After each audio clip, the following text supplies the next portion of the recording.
Good morning. I pray that you're doing well today. I pray that you're looking forward to this day in the Lord, looking forward to the things He has in store for us, the opportunities to maybe witness to someone that don't know Him, and to witness to fellow believers, to encourage. I pray today that that is our heart's desire, is to share Him with those that we come in contact with today. I want to look at the book of Acts chapter 17, verse 30 and 31. Acts 17, verse 30 and 31.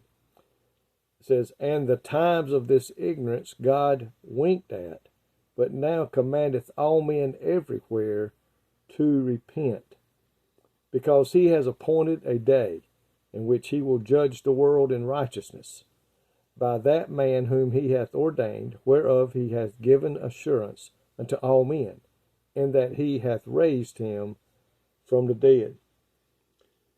In times past, before Christ came to earth to die for our sins, before full knowledge of God came through Jesus Christ, God overlooked a lot of human ignorance of Himself and much of man's sin. The law had a lot of things in it that it was impossible for man to live perfectly. Therefore, they had to sacrifice sin, or animals, for the sins that they had committed. And it says God, before Jesus Christ, overlooked the ignorance that people may have had of Himself.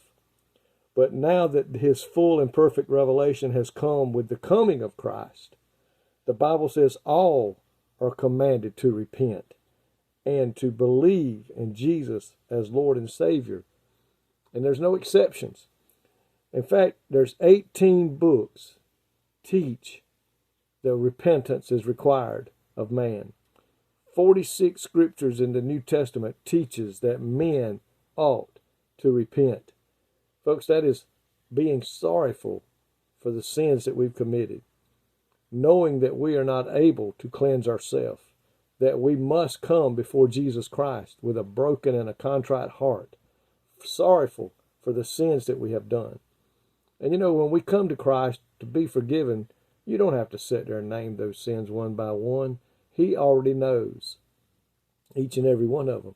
All He wants to see is that heart sorry, the spirit broken for the things that we've done. And we know that He said if we'll come to Him in this state and confess that He is Jesus Christ, the Son of the living God, who was crucified, buried, and rose again, that we will be saved. And there's no exceptions today, folks, for God will not overlook the sins of any man.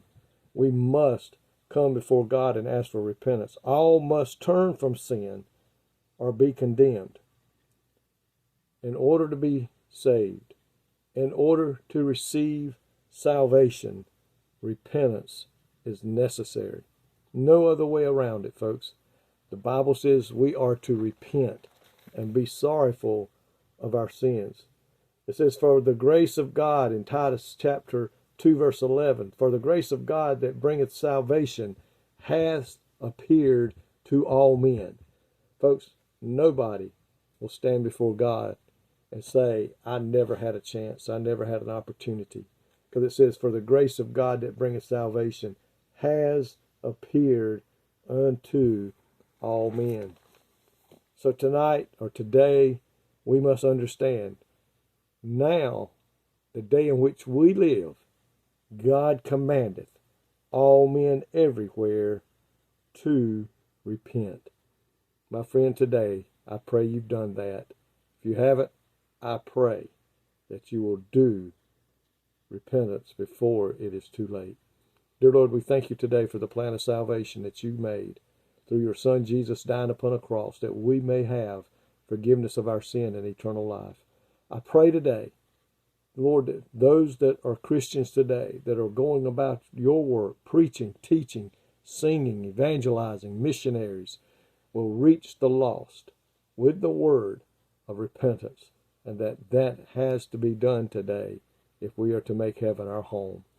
Lord, we praise You today. In Jesus' name, amen. Folks, may God richly bless you today, is my prayer.